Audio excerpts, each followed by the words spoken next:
Hi friends, நான் உங்கள் இந்திரா பேசுகிறேன். சூஃபி இலக்கியத்துலேருந்து ஒரு சின்ன கதை பார்க்கலாம். முல்லா நஸ்ருதீன் அவர் மனைவியோட ரொம்ப சந்தோஷமாக இருந்தார்.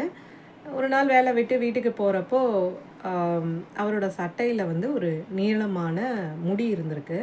அதை பார்த்தோன்னே அவங்க ஒய்ஃப்க்கு வந்து கோவம் வந்து லபோதிபோன்னு கத்தியிருக்காருங்க. யார் அது, யார் கூட நீங்கள் தொடர்பு வச்சுருக்கீங்க, அவங்களுக்கு நீளமான முடியா அப்படியா அப்படியான்னு. இவர் வந்து எதுவுமே பேசவே இல்லை. இல்லைம்மா, நான் ஜன நடமாட்டம் அதிகமாக இருக்கிற மார்க்கெட் வழியாக வந்தேன், அதனால் அந்த மாதிரி ஏதோ ஒட்டியிருந்திருக்கு அப்படின்னு. அவங்க நம்பலை. அடுத்த நாள் வந்து ஒரு வெள்ளை முடி ஒட்டி இருந்திருக்கு. அதையும் பார்த்து அவங்க கொய்யோன்னு கத்தியிருக்காங்க. 3வது நாள் வந்து இவர் கொஞ்சம் உஷாராக என்ன பண்ணியிருக்காரு, வீட்டுக்குள்ளே போகிறதுக்கு முன்னாடி சட்டையெல்லாம் தட்டி விட்டுட்டு போயிருக்காரு. அன்றைக்கி எதுவும் கிடைக்காதுன்னு பார்த்தா அன்றைக்கி அதை விட டபுள் மடங்கு வீட்டில் சத்தம் போட்டிருக்காங்க அவங்க ஒய்ஃபு. ஏன்னா, உனக்கெல்லாம் வெக்கமாகவே இல்லையா, இப்போ வந்து மொதல் நாள் வந்து ஏதோ ஒரு லேடி, 2வது நாள் வந்து நரமுடி வந்துருச்சு அப்படின்றப்போ வயசான லேடி, 3வது நாள் வந்து மொட்டை தலை லேடியா அப்படின்னு சொல்லி கேட்டிருக்காங்க. இப்போ இவருக்கு தலையே சுற்றிடுச்சு, என்ன சொல்கிறதுன்னு தெரியல.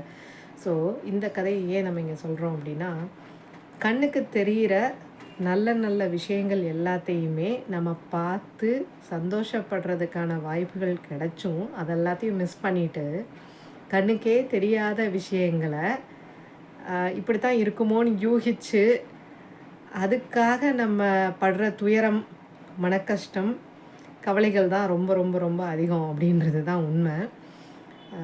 இனிமேல் வந்து உங்களுக்கு இந்த மாதிரி சம்பவங்கள், இதை மாதிரி ஒட்டி ஏதாவது சம்பவங்கள் ஞாபகம் வந்தது அப்படின்னா, அது உண்மைத்தன்மை எவ்வளோ தூரம் அப்படின்றது தெரியாமல் நம்ம எனர்ஜியும் வேஸ்ட் பண்ண வேண்டாம், நம்ம ரிலேஷன்ஷிப்பையும் கெடுத்துக்க வேணாம் அப்படின்றதுக்கான பதிவு தான் இது.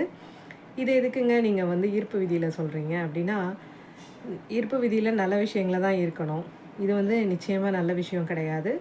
நம்மளோட நல்ல நல்ல ரிலேஷன்ஷிப், நம்ம கூட இருக்கிறவங்க, நம்மளுக்காகவே இருக்கிறவங்கள அடிக்கடி நாம் வந்து இந்த மாதிரி பரீட்சித்து பார்க்குறது சரியாக வருமா, எவ்வளோ நாள் அவங்க நம்மளை பொறுத்துட்டு கூட இருப்பாங்கன்றது தெரியாது. நம்மளை வேறு யாராவது இந்த மாதிரி பண்ணினாலும் நம்மளும் இதுக்காக வருத்தப்படுவோம், வேதனைப்படுவோம். ஸோ எல்லாருக்கும் புரியணும் அப்படின்றதுக்கான பதிவு தான் இது. புரிஞ்சுட்டு அதுக்கேற்ற மாதிரி நடந்துட்டோன்னா நம்மளோட எனர்ஜியை நம்ம பாதுகாத்துட்டு நம்மளோட இலக்கை நம்ம அடையலாம். இலக்குன்றது வந்து தனியாக ஒரு கோல்னு இல்லை, நம்ம வாழ்கிறதே, சந்தோஷமாக வாழ்கிறதே ஒரு பெரிய இலக்காக இருக்கும் அப்படின்றது தான் இங்கே சொல்ல வந்த கருத்து. தேங்க்யூ.